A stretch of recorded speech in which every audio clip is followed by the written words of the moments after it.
नमो रुद्रांश। मैं ज्योतिष विज्ञ आर के मिश्र भागलपुर ज्योतिष व शोध केंद्र की तरफ से आप सभी ज्योतिष के प्रेमियों का हार्दिक अभिनंदन करता हूं। मेरे प्यारे ज्योतिष प्रेमियों, अभी भावों के आधार पर बनने वाले कुछ ज्योतिषीय योगों के बारे में आप सबों के समक्ष चर्चा की जा रही है। इसमें से द्विद्वादश सिद्धांत, त्रि-एकादश सिद्धांत के बारे में पूर्व के वीडियो के माध्यम से सांकेतिक रूप से आप सबों के समक्ष ज्योतिषीय महासूत्र को वर्णित कर दिया गया है, किंतु आप आगामी किसी अन्य भाव को लेकर के स्वयं से ही इस बात सुझाए गए योगों के द्वारा जो सूत्र निर्धारित किए गए हैं उस पर कार्य कर सकते हैं। किंतु आज जिस महायोग के बारे में आप सबों के समक्ष बताने के लिए जा रहा हूं, यदि आप इस योगों के बारे में सूक्ष्मता से समझ लेते हैं तो वर्तमान समय में विज्ञान के द्वारा सबसे ज्यादा प्रचलित सिस्टम है वो है रिवर्स सिस्टम टेक्नोलॉजी, अर्थात जो गया वही वापस आया, किंतु वो अपना मिशन, अपना लक्ष्य हासिल करके आया। आखिरकार इस प्रकार के सिद्धांतों के बारे में हमारे ज्योतिष के महर्षियों ने, हमारे ब्रह्म ऋषियों ने कई हजारों लाखों वर्ष पूर्व ही शास्त्रों में इसके बारे में सांकेतिक रूप से वर्णित कर दिया था। इसी सिद्धांत के आधार पर एक ज्योतिषीय कार्य में इसी सिद्धांत का विशेष रूप से प्रयोग किया जा रहा है, जिसे आप यदि समझ लेंगे तो हाँ, आपको भी लगेगा कि वास्तव में ये सिद्धांत हमारे शास्त्रों में तकनीकी रूप से वर्णित कर दिया गया था, जिसे आप चतुर्थ दशम योग सिद्धांत के रूप में आप जान सकते हैं। मेरे प्यारे ज्योतिष प्रेमियों, किसी भी योग या दुर्योग को जानने से पूर्व उसके मूल आधार को समझना बेहद ही जरूरी होता है, क्योंकि बिना मूलाधार के ज्ञान के बिना किसी भी योग या दुर्योग के बारे में आप समुचित रूप से ना ही समझ सकते हैं, ना ही उसे व्यक्त कर सकते हैं। तो आइए जानते हैं कि ये चतुर्दश या चतुर्थ दशम योग क्या है और इसके स्वरूप और इसके प्रभाव, इसके गुण, इसके आकार और इसके प्रकार क्या है।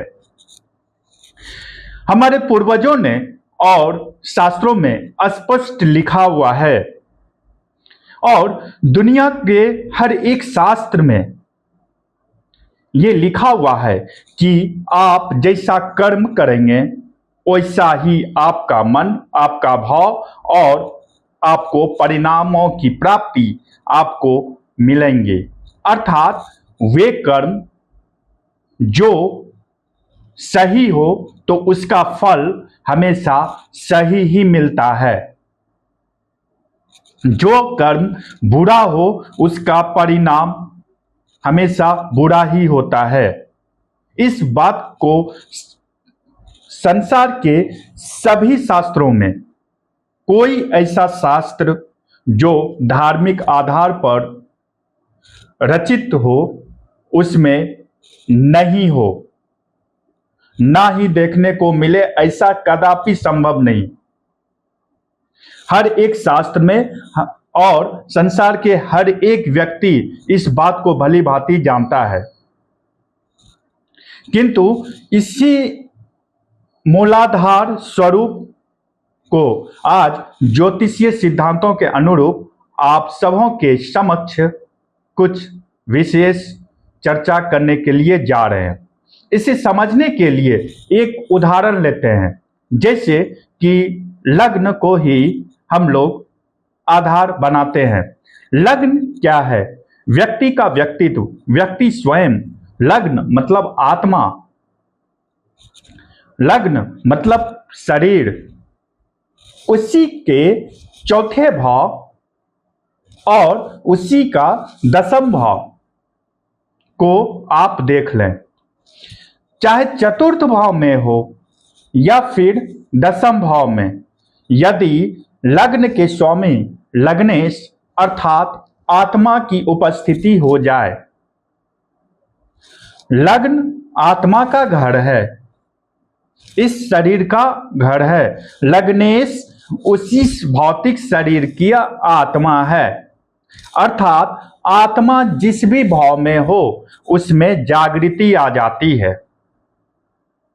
शरीर का ही दसम भाव कर्म के रूप में परिणत होता है, अर्थात आत्मा यदि दसम भाव में चला जाए तो दसम भाव अर्थात कार्य का भाव, जिससे व्यक्ति का कार्य को इंगित किया जाता है, जाना जाता है, समझा जाता है, वो कार्य का भाव जागृत हो जाता है। कार्य के जागृत होने से व्यक्ति मेहनती और कार्यों के प्रति बेहद ही जागरूक हो जाता है। किंतु उस कार्य का अगर दसम भाव को यदि देखें तो दसम भाव से यदि गिने आप तो लग्न उसके सुख का भाव बनता है। नहीं समझे? देखिए, जन्म कुंडली में 12 भाव होते हैं, ठीक है। उसमें से लग्नेश यदि दसम भाव में हो तो अब दसम भाव से गिनिए। दसम भाव 10, 10, 11, 12 और 1, अर्थात पहला भाव जो है वो चौथे नंबर पर है। और चौथा भाव क्या कहता है? चौथे भाव का सिद्धांत क्या कहता है? सुख का, अर्थात व्यक्ति के कर्म का सुख व्यक्ति स्वयं है, अर्थात व्यक्ति जैसा करेगा, व्यक्ति के कर्म का जैसा स्वरूप होगा, जैसा रूप रंग होगा, जैसा आधार होगा, जिस तरह से वो रिप्रेजेंट किया जाएगा, व्यक्ति को रिवर्स में उसी कार्य का परिणाम उसी के रूप में उसी प्रकार का सुख देखने को मिलेगा। सुख का मतलब क्या है इसे भी समझना बेहद जरूरी है, क्योंकि सुख के सिद्धांत को जाने बिना आप किसी भी कर्म के सिद्धांत को या फल के सिद्धांत को नहीं समझ सकते। आइए इसी लग्न को उल्टा करते हैं। व्यक्ति जो लग्न है उसके स्वामी लग्नेश आत्मा यदि चतुर्थ भाव में जाकर के बैठ जाए तो ऐसे में व्यक्ति को सुख की प्राप्ति होती है। ये बात तो सर्वव्याप्य है, जिसे आप भी समझते हैं और सभी ज्योतिष के प्रेमी और मर्मज्ञ इन सिद्धांतों से परिचित है। अतः ऐसे में आइए जानते हैं क्या होता है। लग्न का स्वामी चतुर्थ भाव में हो तो सुख की प्राप्ति हो जाती है, किंतु कब? ये सुख के भाव के लिए कार्य करने वाला कौन? वहीं पर यदि आप चतुर्थ भाव से यदि आप गिने देखें तो दसम भाव जो होता है वो व्यक्ति स्वयं हो जाता है,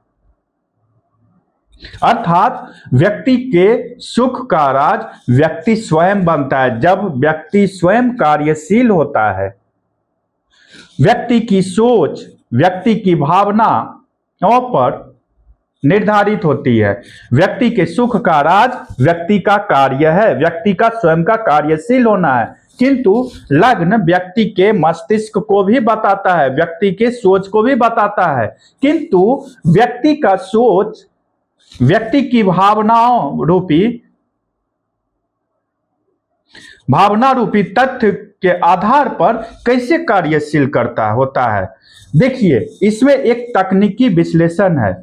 लग्न का स्वामी लग्नेश आत्मा के रूप में यदि चतुर्थ भाव में होगा तो वो भावना रूपी भाव को वो जागृत करेगा, और भाव को जागृत करने के लिए उसका दशम भाव अर्थात जो लग्न है, देखें 4, 5, 6, 7, 8, 9, 10, 11, 12 और 1, यानी कि आप 10 उंगली को आप देख लें तो पहला भाव लग्न जो कि चतुर्थ भाव का दशम भाव बनता है। दशम भाव कार्य के बारे में निर्दिष्ट करता है, इसे आप सभी जानते हैं।